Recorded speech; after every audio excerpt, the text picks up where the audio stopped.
Well, hey guys, welcome back to another night, Student Night Live / in person. Good to see you, literally and figuratively. Yeah, last week was awesome. Oh my gosh, how much fun was that? It was really good. I know. Hey, by the way, some of you guys, you're bringing lots of friends. We just want you to know that is incredibly awesome. One of our hopes and desires is that everything we do is not just a place for you, but it's a place for your friends to come to connect, build relationships, and explore some of these deeper questions about life and faith. And pretty cool. Yes. Awesome. Well, hey, we went a little long last week. We do apologize. We're going to try to shorten it up a little bit today. So let's go ahead and kick it off with some slices. What do you got? Yes. So I learned something about a situation that we often encounter, and that's when you're out of the house and you see a polar bear and it starts to approach you. Did you watch Lost recently? No. Though that is like best show ever. I'm rewatching it right now. Oh Everything my gosh. is good up until the last season. Okay, if you haven't watched Lost, watch it. So good. Well, maybe. You might not like it until you're like out of high school. I don't know. Maybe out of college. Maybe out of college. Anyway, if you are being approached by a polar bear, one of the most effective ways to get away from the polar bear is to get naked.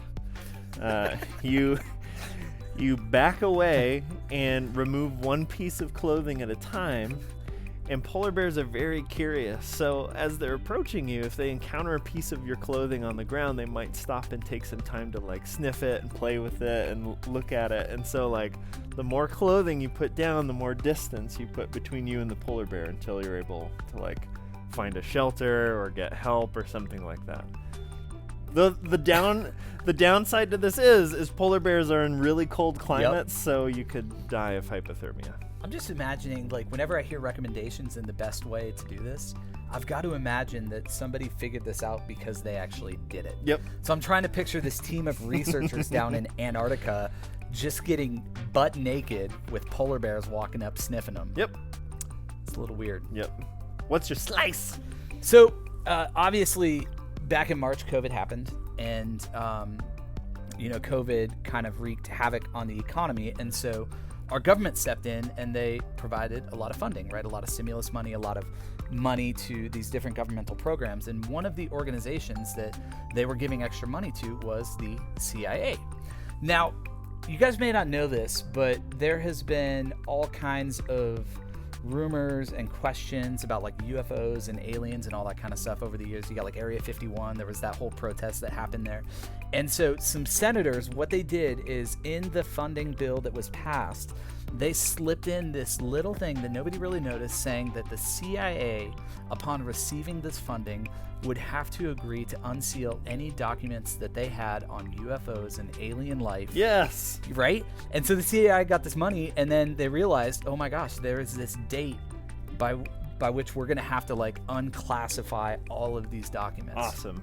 Well, about 2 weeks ago, all of those documents got unsealed. No way. And so there's been this guy who's got this organization that tries to research all this stuff, and he has been hounding the CIA for years to give him all this information. And so he was the one who mainly wanted to get it all. And so the CIA, this is like the ultimate troll move. They're kind of jerks. They didn't really want to give any of this. They took all of the documents they had, they put them like in this Word file that's like incredibly hard to read, and then they put it onto a CD-ROM. Who uses CD-ROMs anymore? Nobody. They didn't even put this stuff online, but this guy got this CD-ROM, put it in his computer, and then he started to go through all of these things. And guys, it is absolutely crazy. We're talking about like random midnight explosions happening in Russia that are connected to UFOs. We're talking about potential visits with like high-level U.S. and world leaders from things that came from UFO. Like, I don't know what to do with all of this. Like, God is big. He could have totally made all this stuff if he wanted to. But if you're interested, you guys could look it up. It's called the Black Vault. They're called the Black Vault documents. So cool. We're talking about tens of thousands of pages. The Black Vault. The Black Vault. It is absolutely amazing. And all this information goes back like 50, 60, 70 years. So if you've ever seen the movie Men in Black, picture that. I think it's real. I Men in Black. I don't. I think, I'll leave it here. if there was alien life and intelligence out there, it would not mess with my views of God or theology or anything whatsoever.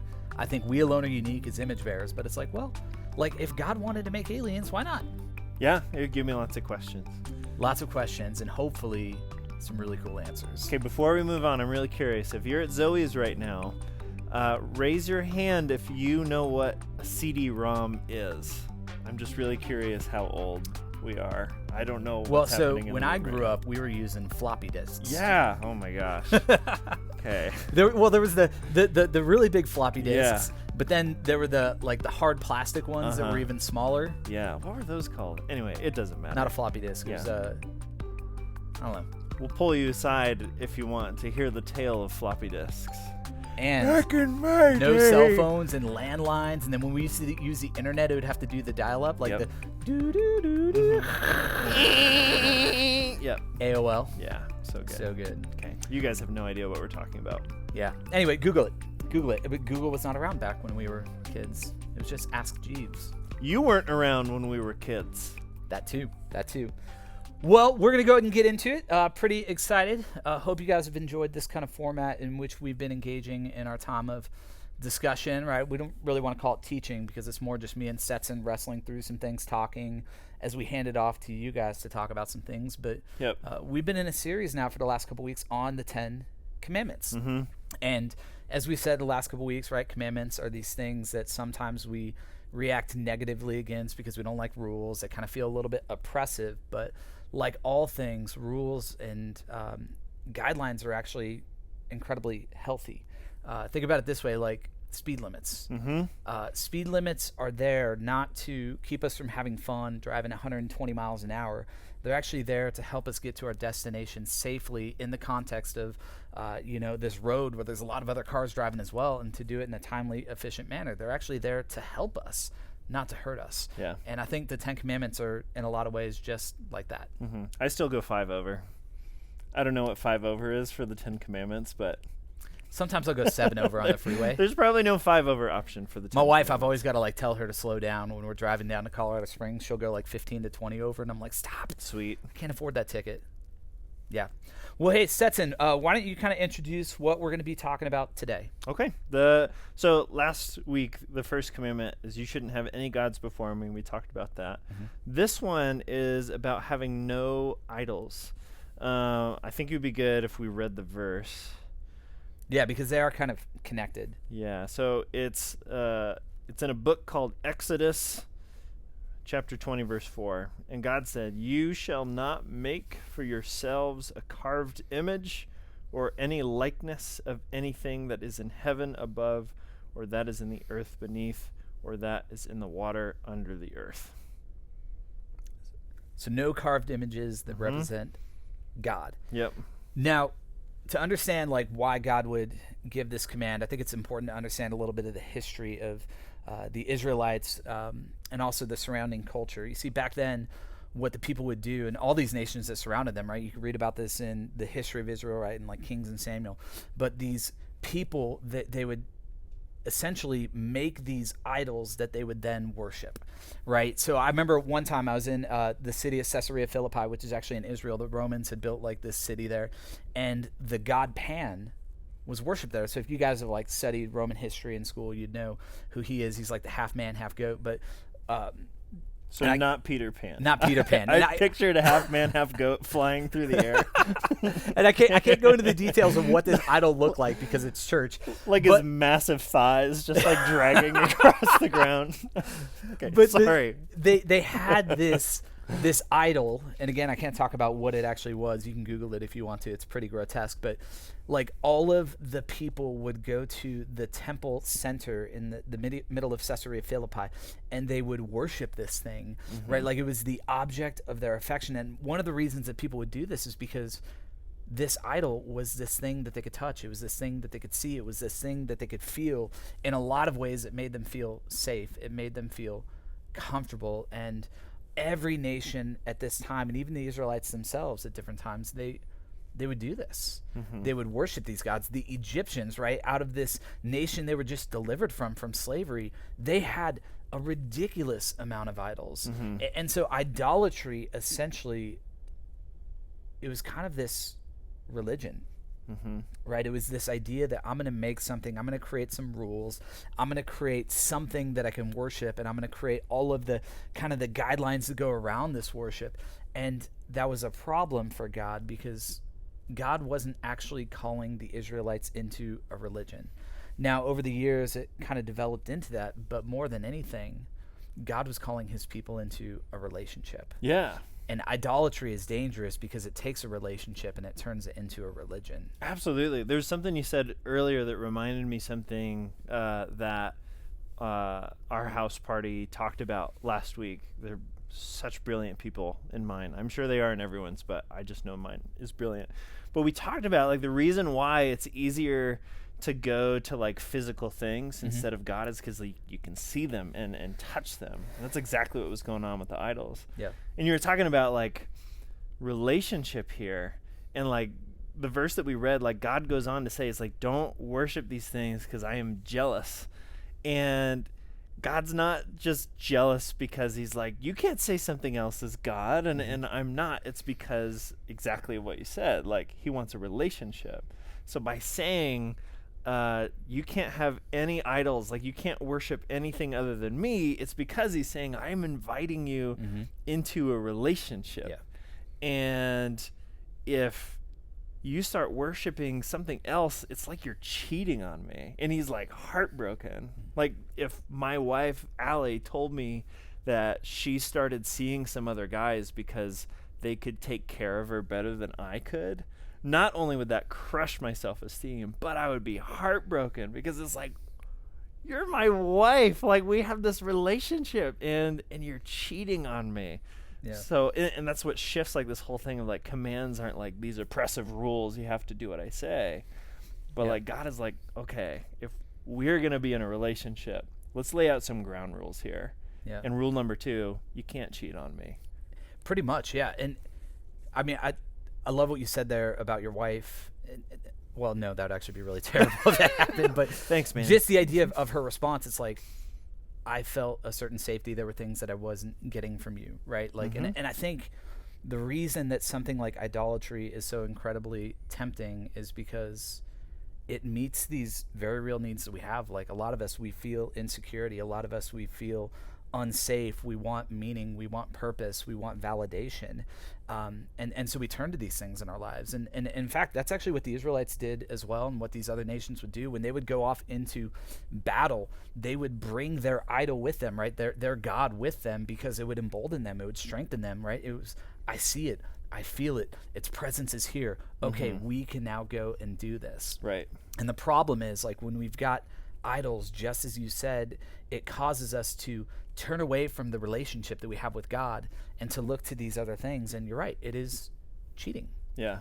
And often it happens without us even being aware of it. Like, we're not thinking through that lens. We're not even thinking about a lot of the things that we have in our lives. Like, we don't even see them as actually being idols. They're just things that we have.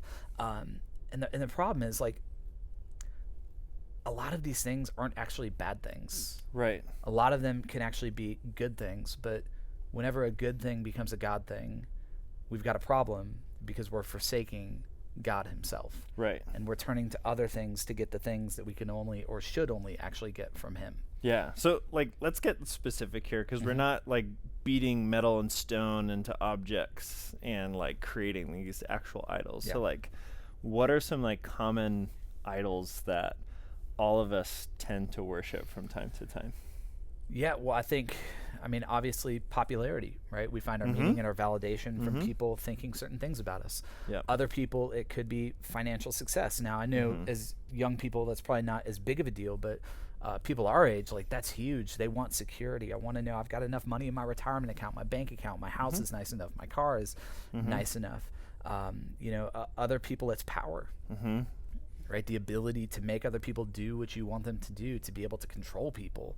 Yeah, absolutely. What do you think some teenagers might deal with? Well, I talked about this last week, but for me in high school, man, the biggest one by far was my relationships with the girls that I dated. Like, they were everything to me on like a sickening level. Like, if there was a recording that I could watch back, it would be cringy. And I would play it for you too. I would share the cringiness That'd be amazing. with you. But, oh man, like just depending on one human being to be everything for me. And like you said, like these can be good things. Like relationships are good things. But when we turn them into like God things, that's when we start to spiral. Yeah. So what do you think causes us to do that? Like we talked a little bit about it last week with this idea of worship, but like how do you think worship plays into this concept of idolatry? Well, here's the effect that I think that it has when, like, the more that, and this is sneaky because we don't realize that we're worshiping something, and that's kind of like a weird concept. Yeah. Like, we're not getting on our knees and like bowing down to anything except maybe a PS5. Like, I've been trying so hard to get a PS5. It's so they hard. are impossible to get. Unless you want to pay double. I know. I'm not doing that. I'll wait it out. Anyway, so when we worship something, like, when do we know we're worshiping something? And so there's like a few things that I think can like clue us into that. And one is when we stop talking to God about something going on in our lives because we're looking to something else to like help us with that instead. So like money, for example, a good thing. Like it can be a good thing. You can do a lot of really good things with money. But if you're just like hoarding all this money so that no matter what crisis comes your way, you can solve it with all the money that you've acquired, to the point where you're not like asking God to protect you and like be everything for you. Like once you stop talking to God about those things because money's got your back, that's when you know when you turn like a good thing into a God thing. Yeah, and it's like this idea of we just rely on ourselves, Mm-hmm. right? Which is a problem because as we talked about at the beginning, the whole point of this thing that we've been invited into, it's not like this religion, follow the rules, whatever. It's actually a relationship. So whenever we forsake the relationship we have with God in pursuit of something else that we feel like we could actually control and hoard or whatever, that's when we've got a pretty significant problem. And you said something else too when we were talking about just kind of preparation for this night, is beyond just not talking to God about it, right? That's a good indication that we've got an issue. But there's also this reality that sometimes we become obsessed or addicted to things. Yep. Like, that can be a problem. That could be a really big red flag if, like, all you're thinking about, if all you're looking up on the computer, if all you're talking about, like, if you wake up and you're thinking about this thing, you go to bed, you're thinking about this thing, it's like, this could be a problem. Yeah, because absolutely. we typically tend to obsess or become addicted to the things that give us value and give us purpose, right? And, last week we talked about this idea that, God says, no other gods before me. What he's not saying is that I just need to be number one and then there's 2 and 3 and 4 underneath me. Right. He's saying I need to be at the center. And so I need to influence the way that you think about and view and interact and engage with everything and everyone who's around you. And I think these kind of questions we're asking is a really good kind of roadmap for us to be able to wrestle in our own life. Are we dealing with idolatry? Yeah. Right? Is it, okay, I get up, I think about God, and then I'm going to go think about that girl that I think is really cute. Right. And I'm going to think about her all day. And the next time I'm going to think about God is when my little Bible app alert comes up on my phone and says, read your 4 chapters today. That's a problem. Yeah. But the alternative is also not, I'm going to read my Bible the entire day. No. Like, I'm going to pray the entire day. It's just like learning that, like, God is with us all the time and constantly just being like, okay, he's with me in every situation, and just having these like little conversations with him because he's like always listening and he's always there. Some other examples of like, because that obsession and like addiction qualifier, like those are pretty easy to spot. So like some other examples, like again, the one that like really fits my story when I was in high school, like the question is like, are you in love with your boyfriend or your girlfriend, or are you obsessed with them?